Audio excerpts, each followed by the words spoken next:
Joyce. You deserve so many awards. Man, I wish I could take pictures like Joyce. It's probably what you're thinking, but did you know I took all these pics and film on my old iPhone 5? What? Okay. Hi everyone, my name is Joyce Zhang and I'm here via getpacked.com to bring you some cool footage and cool chiz. You'll see why that's a pun in just a second. From my recent trip to Alaska. Get it? Cool.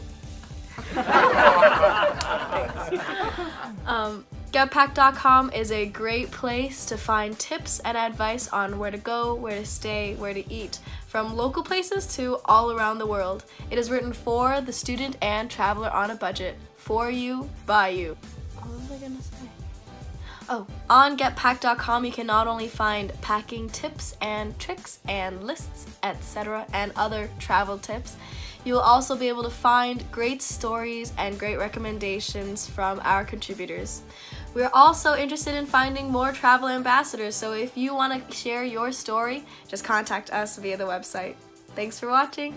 Be sure to hit subscribe and like and all those fun things, and if you want to see more, give us a comment, a holler. Now let's get to it. Man, this flight was long. I mean, not really, but in order to get to Alaska, you just have to have a connecting flight. So it's like, fly from New York to Seattle, then Seattle to Anchorage, blah, blah, blah, blah. But, oh my gosh, when we were flying right above Anchorage, you could see all of the mountains, and they were just gorgeous. I wish I had footage of that for you, but I wasn't thinking, so I don't. Alright, moving on. Alaska, gorgeous, as you probably can tell. And I had the privilege of having wonderful weather for the time that I spent there. I was on a cruise, and we were there for about 7 days. We spent a couple of days in Anchorage, so we did get a few more days than otherwise. I also had the privilege of having wonderful weather for the time that I spent there. I learned when I was in Alaska that in most parts of it, they only get sunshine for about a total of 1 month in the entire year. Just imagine only having 1 month of sun for an entire year. I couldn't be able to handle that. But I was fortunate enough to have sunshine for the entire week that I was there. And oh my gosh, everyone was saying how crazy it was and how it is just not normal, but I guess I was lucky. And oh my gosh, it just makes an entire difference of seeing mountains and not being blocked by clouds, you know? An added bonus of vacationing in Alaska is that you get to learn so much. I don't know about you, but when I go to a place, I love learning about the history and the culture and the art and all of that stuff. Call me a nerd or whatever, but I think that stuff is really important. And being in Alaska, you can't help but, you really have no choice but to learn about the wildlife, learn about the nature, learn about the culture, because Alaska is just so different and so amazing, and the majority of it is wildlife. You're just forced into this beautiful place that hasn't really been touched all that much by humans. Granted, it has been, of course, but compared to what the majority of us are used to, it's like pure wild, you know? During my trip to Alaska, I also made a priority for myself to learn about the Native Alaskan heritage and culture. And so I made it a priority to go to the Alaskan Native Heritage Center. Yeah, that's what it's called.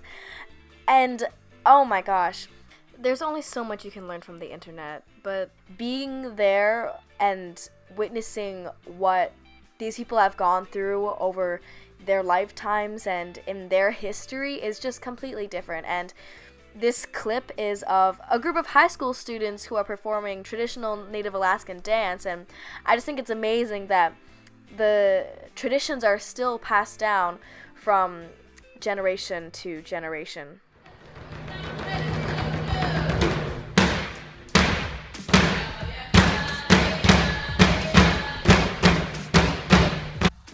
Not only did I see bears, but I saw whales also. We went whale watching in Juneau, and oh my gosh, they are the most glorious animal. And fun fact, something else that I learned in Alaska was that female humpback whales spend 23, I think it's 23, I hope I'm correct, out of 24 hours in the day eating when they come back from giving birth to their, well, babies. Man, I wish I had that life. But it's because when they migrate to Hawaii to have their babies, they really don't eat anything because there's nothing to eat there. All the food is up in Alaska, so that's what they do when they come back. Now, you can't have an Alaska trip without a glacier, and this is the glacier. This is the Hubbard Glacier, which is the largest glacier in, I believe, North America? Correct me if I'm wrong. Also, take a shot every single time I say glacier, because I definitely said it like 3 times in the last few seconds. Anyways, it's a giant piece of ice, basically. And I learned, another thing that I learned in Alaska was that it's formed from snowfall from the mountains.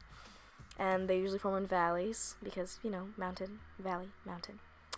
And we could hear the ice falling and breaking off of this glacier into the water. And we couldn't get very close to it because at some point the icebergs that have fallen off it was just impossible for the boat to get through, and also too dangerous. Well, this video is starting to get to 8 minutes and I don't want to go too long, so just remember, when you go to a new place, learn and see as much as you can and take in as much as you can, because that's how to experience life. Thank you for watching. Don't forget to like, comment, and subscribe, and be sure to check out getpacked.com. See you soon.